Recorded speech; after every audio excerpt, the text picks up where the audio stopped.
भारत के रक्षा मंत्री राजनाथ सिंह चीन के किंगदाहो शहर में हो रहे शंघाई सहयोग संगठन यानी एससीओ की रक्षा मंत्रियों की बैठक में हिस्सा लेने पहुंचे।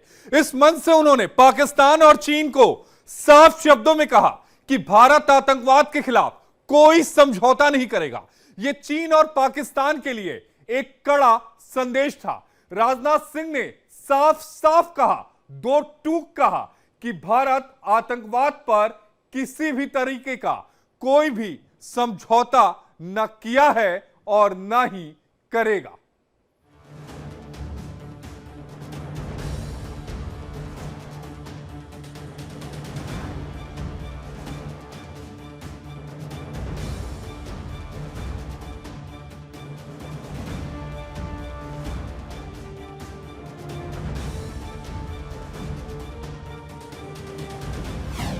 एससीओ में दिखा ऑपरेशन सिंदूर का शौर्य।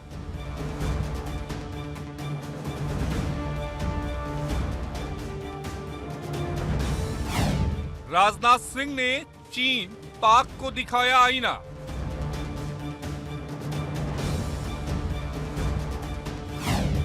राजनाथ सिंह ने दिखाई भारत की ताकत।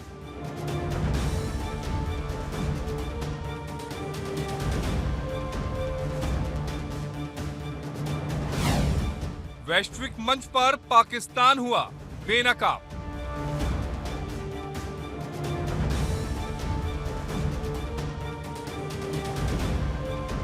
चीन में चल रही शंघाई सहयोग संगठन में रक्षा मंत्रियों की बैठक की यह तस्वीर जहां पाकिस्तान को बेनकाब करने वाली है, तो वहीं यह तस्वीर 140 करोड़ भारतवासियों के लिए संकल्प और सेना के शौर्य की भी तस्वीर है।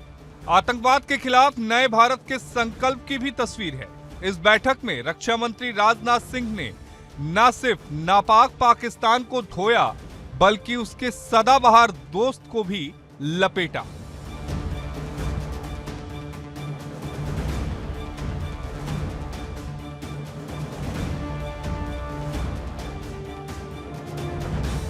भारत के रक्षा मंत्री ने अपनी कलम की ताकत से चीन में ऑपरेशन सिंदूर का कूटनीतिक का ऐसा रंग दिखाया जिसके धमाके से चीन और पाकिस्तान के गठबंधन के मंसूबे बिखर गए।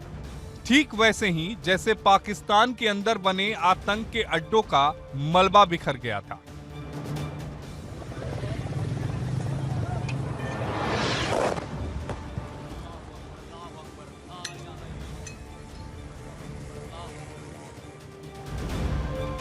देश के रक्षा मंत्री राजनाथ सिंह 7 मई को ऑपरेशन सिंदूर लॉन्च होने के बाद पहली बार शंघाई सहयोग संगठन यानी एससीओ समिट में शामिल होने चीन पहुंचे। इस दौरान उन्होंने चीन की धरती से आतंकवाद के खिलाफ भारत के रुख को दुनिया के सामने रख दिया।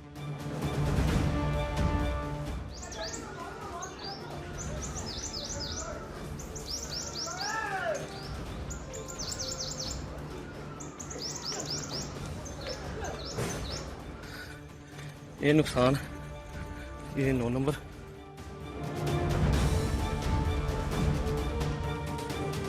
On 22nd April 2025, the terror group, the Resistance Front, carried out a dastardly and a heinous attack on the innocent tourists in Pahalgam, in the Indian state of the Jammu and Kashmir.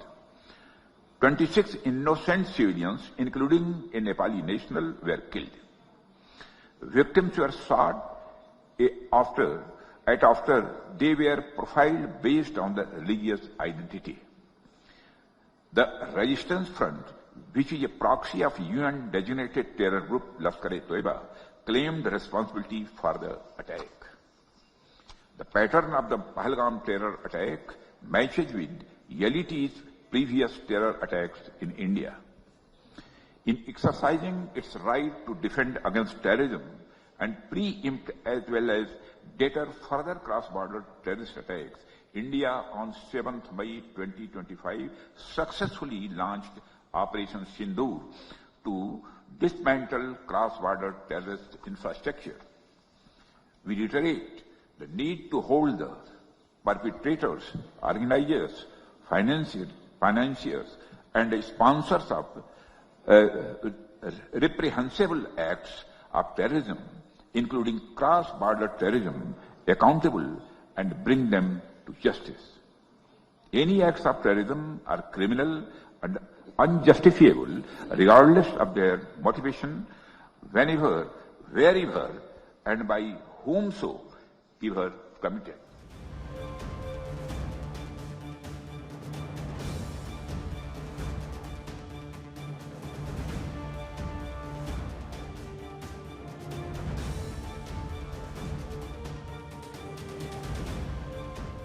जिस समय उन्होंने आतंकवाद पर पाकिस्तान को खरी खरी सुना रहे थे, उस समय पाकिस्तान के रक्षा मंत्री ख्वाजा आसिफ भी मौजूद थे।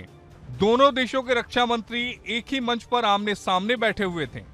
रक्षा मंत्री के इन बयानों को सुनकर आसिफ इतने शर्मिंदा हुए कि राजनाथ सिंह से नजर तक नहीं मिला पाए।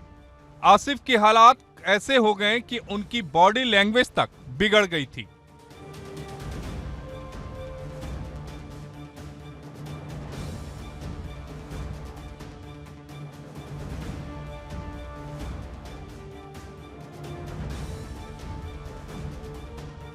भारत ने आतंकवाद पर न केवल सख्त मैसेज दिया, बल्कि पाकिस्तान और चीन की ओर से संयुक्त घोषणा पत्र में आतंकवाद के मुद्दे को कमजोर करने की कोशिशों को भी नाकाम कर दिया।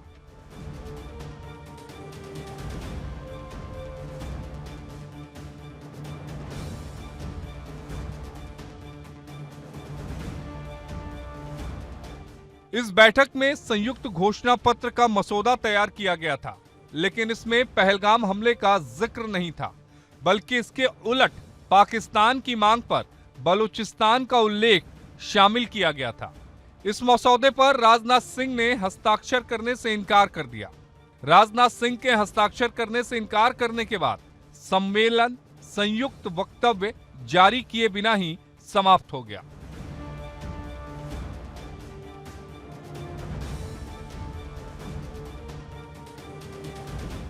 पूरे हॉल में पाकिस्तानी रक्षा मंत्री ख्वाजा आसिफ अलग थलग नजर आए और उन्हें अकेले अपने डेलीगेशन के साथ खड़े देखा गया। भारत और पाकिस्तान के रक्षा मंत्रियों के बीच पहले से मुलाकात का कोई कार्यक्रम तय नहीं था, इसलिए इस समिट के दौरान दोनों नेताओं के बीच तल्खी साफ तौर पर देखने को मिली।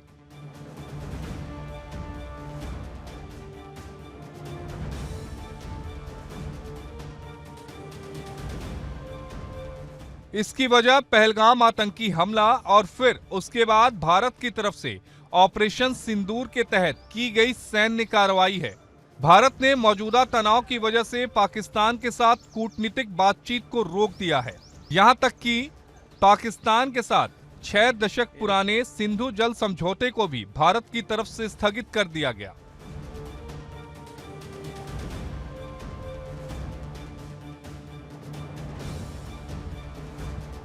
इस समिट में रक्षा मंत्री राजनाथ ने पाकिस्तान प्रायोजित आतंकवाद पर जमकर प्रहार किया। उन्होंने न सिर्फ पहलगाम हमले का जिक्र किया, बल्कि लश्कर-ए-तैयबा का नाम लेकर उसके लिए जिम्मेदार टीआरएफ के पाकिस्तानी कनेक्शन को भी उजागर किया। राजनाथ सिंह ने ऑपरेशन सिंदूर की सफलता को बताते हुए भविष्य में आतंकवाद के खिलाफ इसी तरह की कार्रवाई करने की चेतावनी भी दी।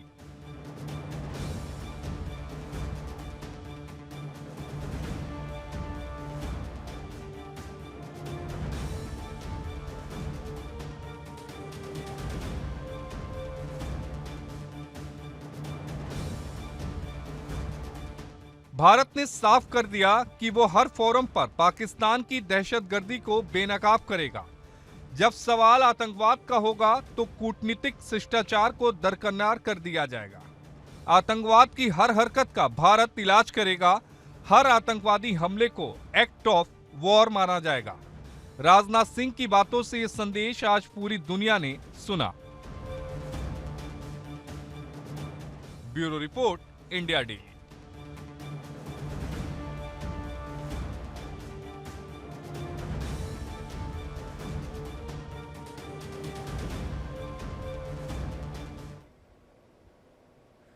एससीओ की बैठक में रक्षा मंत्री राजनाथ सिंह ने संयुक्त बयान पर साइन नहीं किया था।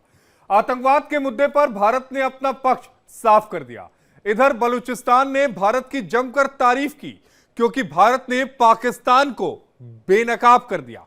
पाकिस्तान के लिए बलूचिस्तान गले की फांस बन चुका है और इस बार पाकिस्तान और चीन मिलकर बलूच को आतंकी बताने की साजिश कर रहे थे, उसके फिराक में थे। लेकिन राजनाथ सिंह ने जो किया उससे बलूचिस्तान के लोगों में खुशी की लहर देखी गई। भारत की जमकर तारीफ कर रहे हैं और भारत का अपने साथ खड़े होने की वकालत भी कर रहे हैं।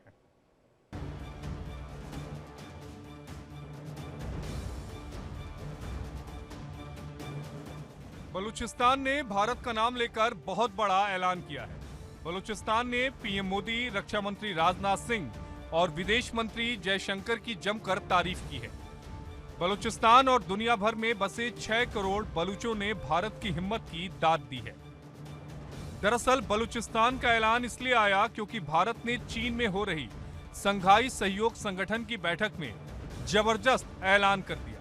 चीन में हो रहे शंघाई सहयोग संगठन के रक्षा मंत्रियों की बैठक में पाकिस्तान और चीन ने मिलकर भारत के साथ बड़ा खेल करने की कोशिश की थी, लेकिन भारत ने सारा का सारा खेल ही पलट कर रख दिया। हैरानी की बात है कि साजिश में रूस ने भी साथ देने की कोशिश नहीं की, लेकिन अकेले भारत ने ही नापाक पाकिस्तान और चीन को लताड़ दिया।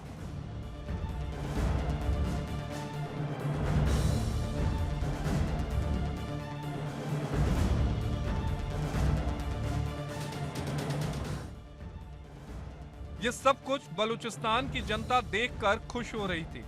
बलूचिस्तान की तरफ से भारत के लिए जो बयान आया उसका एक एक शब्द सुनकर आपके रोंगटे खड़े हो जाएंगे।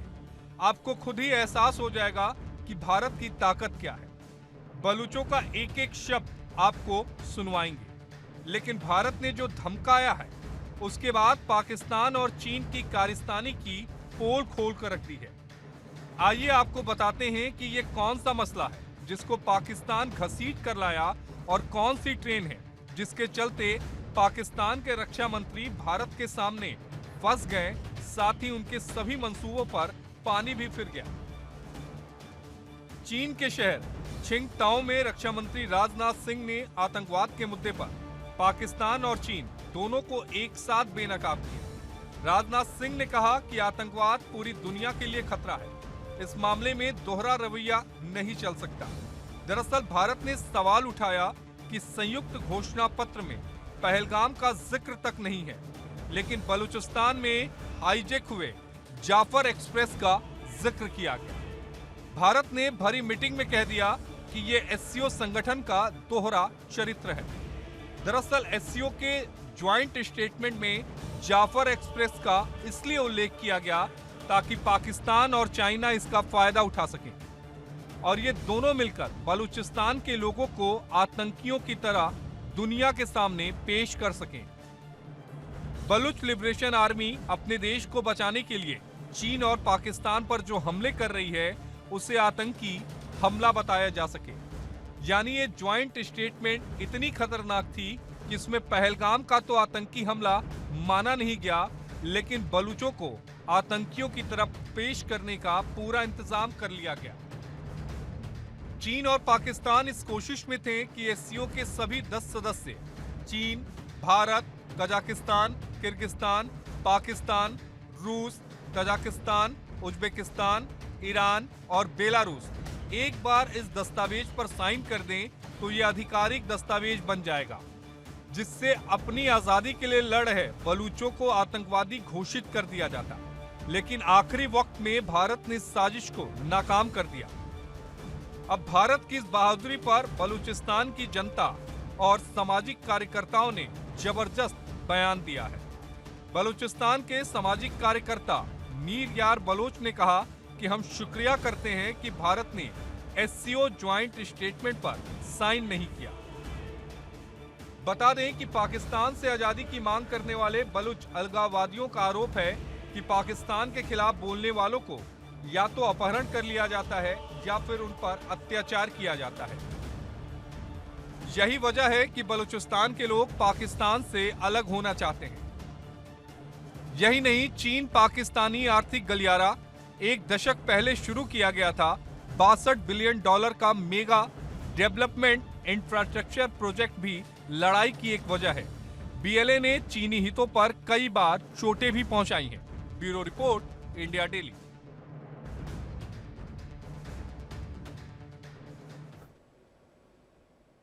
पाकिस्तानी सेना के अफसरों की इन दिनों बुरी तरह शामत आई हुई है। बलूचिस्तान से लेकर खैबर पख्तूनख्वा प्रांत में पाकिस्तान के अफसरों को दुर्दिन देखने पड़े हैं। पिछले 2-3 दिनों में ऐसी घटनाएं सामने आई हैं जिससे पाकिस्तान में हड़कंप मचा हुआ है। पाकिस्तान के अशांत प्रांत बलूचिस्तान में अलगाववादी गतिविधियां एक बार फिर चरम पर हैं। हाल के ही दिनों में हुए हिंसक हमलों में पाकिस्तानी सेना को बड़ा नुकसान जो है वो उठाना पड़ा है। यह नुकसान इतना ज्यादा था जिसकी भरपाई अभी तक पाकिस्तानी सेना कर नहीं पाई।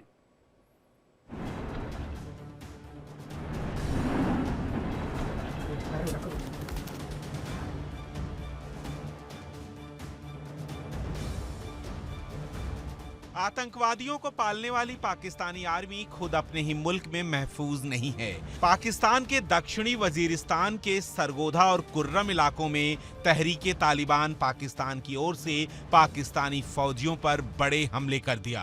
पाकिस्तान के अशांत प्रांत बलूचिस्तान में अलगाववादी गतिविधियां एक बार फिर चरम पर पहुंच गई हैं। हाल के दिनों में हुए हिंसक हमलों में पाकिस्तानी सेना को बड़ा नुकसान उठाना पड़ा है।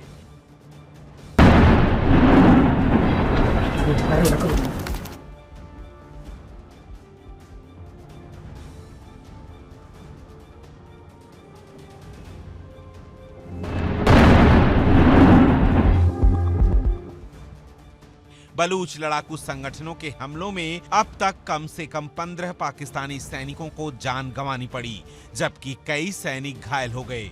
जवाबी कार्रवाई में बलूच संगठन के भी 3 लड़ाके मारे गए हैं।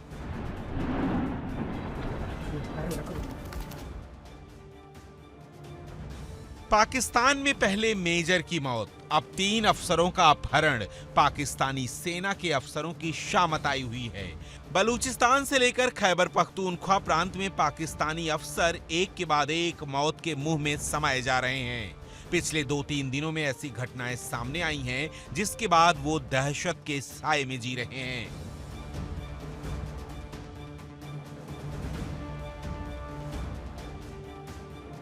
खैबर पख्तूनख्वा के टांक इलाके में 3 अफसर जब एक वाहन से जा रहे थे तो विद्रोहियों ने उन्हें घेर लिया। इसमें जिला अकाउंट्स अफसर नावेद जफर खान और 2 अन्य शामिल थे। ये विद्रोही जब इन्हें ले जाने लगे तो दहशत के मारे जफर को दिल का दौरा आया और उनकी मौत हो गई। बाकी के 2 सुरक्षा अधिकारियों को बाद में सुरक्षित बचा लिया गया। सूत्रों का कहना है कि विद्रोहियों ने उनका फोन छीन लिया और वो जब अपने ऑफिस तक नहीं पहुंचे तो आतंकवाद रोधी विभाग के अधिकारियों के होश फाख्ता हो गए। इससे एक दिन पहले पाकिस्तानी सेना का एक मेजर मोइज अब्बास विद्रोहियों के साथ मुठभेड़ में मारे गए। मेजर मोइज अब्बास पाकिस्तानी सेना का वो अधिकारी है जिसने फरवरी 2019 में ऑपरेशन बालाकोट के दौरान विंग कमांडर अभिनंदन वर्धमान को पकड़ा था। अभिनंदन का फाइटर जेट नियंत्रण रेखा के पार क्रैश हो गया था और वो पैराशूट के जरिए नीचे आए थे, लेकिन वो सीमा पार चले गए। मोइज अब्बास वजीरिस्तान प्रांत में तालिबान पाकिस्तान के साथ मुठभेड़ में जान गंवा बैठे। पाकिस्तानी सेना के जवानों पर सरगोधा खुर्रम इलाके में पाक तालिबान ने छापामार हमला किया था। इसमें पाकिस्तानी सेना के 2 अधिकारियों की मौत हो गई थी। पाकिस्तान फौज के करीब 2 दर्जन से ज्यादा जवान भी अकेले जून महीने में बलूचिस्तान प्रांत में मारे गए हैं। बलूच लिबरेशन आर्मी की छापामार कार्रवाई से पाकिस्तानी सेना दहशत में है।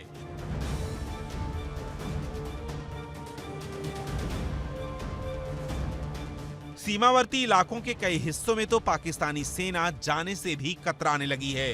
बलूच लिबरेशन आर्मी ने पाकिस्तानी सेना पर उसके कार्यकर्ताओं को अपहरण, हत्या और यातनाएं देने का आरोप लगाया है। पाकिस्तानी सेना से वो ऐसे ही जुल्मों का बदला ले रहे हैं। पाकिस्तान के सेना अध्यक्ष जनरल आसिम मुनीर को अमेरिका में भी अपने ही देश के नागरिकों की आलोचना सुननी पड़ी थी। बलूच समूह लगातार पाकिस्तान की सेना को कब्जे वाली सेना कहकर संबोधित करती है और अलगाव के अपने आंदोलन को राष्ट्रीय मुक्ति संग्राम के रूप में प्रचार करती है। बलूचिस्तान में लगातार बढ़ रही इस तरह की हिंसक घटनाएं न केवल क्षेत्रीय अस्थिरता को बढ़ावा दे रही हैं, बल्कि पाकिस्तान सरकार और सेना के लिए गंभीर चुनौती भी बनती जा रही हैं। Bureau report, India daily.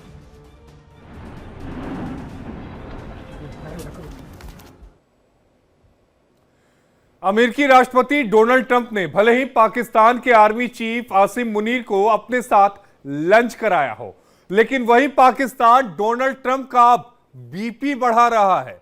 अमेरिकी खुफिया एजेंसी की रिपोर्ट में जो बात सामने आई है उसने अमेरिका की चिंता बढ़ा दी है। दरअसल रिपोर्ट में खुलासा हुआ है कि पाकिस्तान एक ऐसी इंटरकॉन्टिनेंटल बैलिस्टिक मिसाइल विकसित कर रहा है जो अमेरिका तक मार कर पाएगी। पाकिस्तान का अब तक का रुख यह रहा है कि उसका परमाणु कार्यक्रम पूरी तरीके से भारत को रोकने के लिए था, क्योंकि पारंपरिक सैन्य ताकत में भारत उससे कहीं आगे है और पाकिस्तान इस बात को जानता और समझता भी है। लेकिन अमेरिका को अब शक है कि पाकिस्तान की इस नई मिसाइल क्षमता के पीछे कहीं ना कहीं अमेरिका को भी संदेश देने की एक मंशा जो है वो छिपी हुई है। अमेरिका को पता होना चाहिए कि पाकिस्तान उसे भी धोखा दे सकता है और देगा भी, क्योंकि पाकिस्तान की फितरत ही धोखा देने वाली है। एक दिन जरूर पीठ पर छुरा घोंपेगा। जिसने ईरान को नहीं छोड़ा, जिसने उरगई मुसलमानों के साथ जो कुछ हुआ उस पर कुछ नहीं कहा, वो भला किसी का क्या सगा होगा।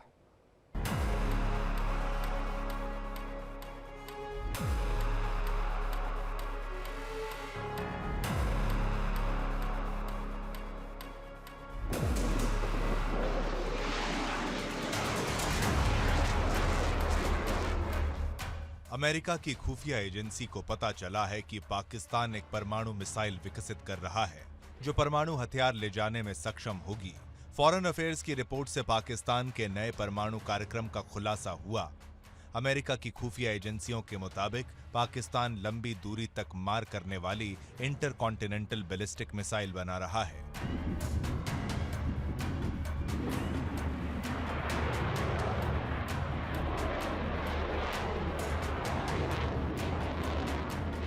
ये मिसाइल परमाणु हथियार भी ले जा सकेगा। अगर पाकिस्तान ने यह मिसाइल बना ली तो सबसे बड़ी उपलब्धि होगी, क्योंकि यह मिसाइल अमेरिका तक पहुंचने में सक्षम होगी। भारत के ऑपरेशन सिंदूर के बाद पाकिस्तान ने इस मिसाइल को बनाने का काम और तेज कर दिया है। मिसाइल बन जाने से पाकिस्तान के परमाणु हथियारों का स्टॉक और मजबूत हो जाएगा।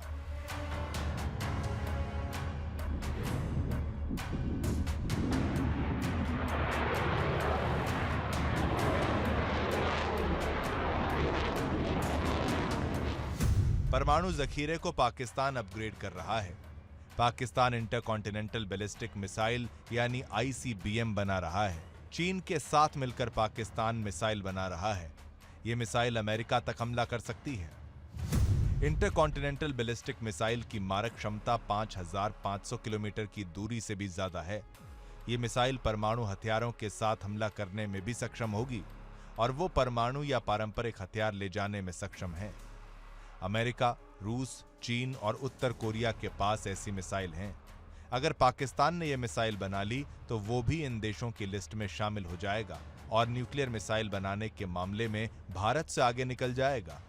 पाकिस्तान के पास अभी लंबी दूरी तक मार करने वाली मिसाइल शाहीन 3, जिसकी मारक क्षमता 2700 किलोमीटर है, साल 2022 में पाकिस्तान ने इस मिसाइल का टेस्ट किया था। इस मिसाइल से पाकिस्तान भारत के कई शहरों को टारगेट कर सकता है, लेकिन पाकिस्तान का मानना है कि अगर अमेरिका को टारगेट करना हो तो न्यूक्लियर मिसाइल काम आएगी।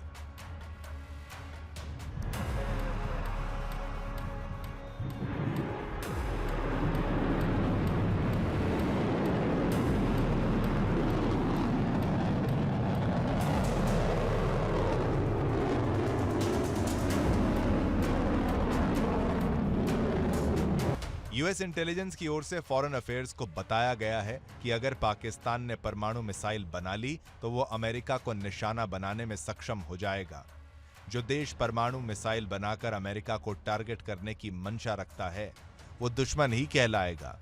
चीन, रूस और नॉर्थ कोरिया के पास परमाणु मिसाइल है और वो अमेरिका के विरोधी हैं। अगर पाकिस्तान ने परमाणु मिसाइल बना ली तो अमेरिका उसे परमाणु विरोध मानेगा और अपना परमाणु विरोधी घोषित कर देगा। अमेरिका के पास पाकिस्तान को परमाणु विरोधी घोषित करने के अलावा कोई विकल्प ही नहीं है। हालांकि पाकिस्तान दावा करता रहा है कि उसका परमाणु कार्यक्रम भारत के लिए है, लेकिन अगर मिसाइल अमेरिका तक पहुंच सकती है तो अमेरिका पर हमला भी हो सकता है।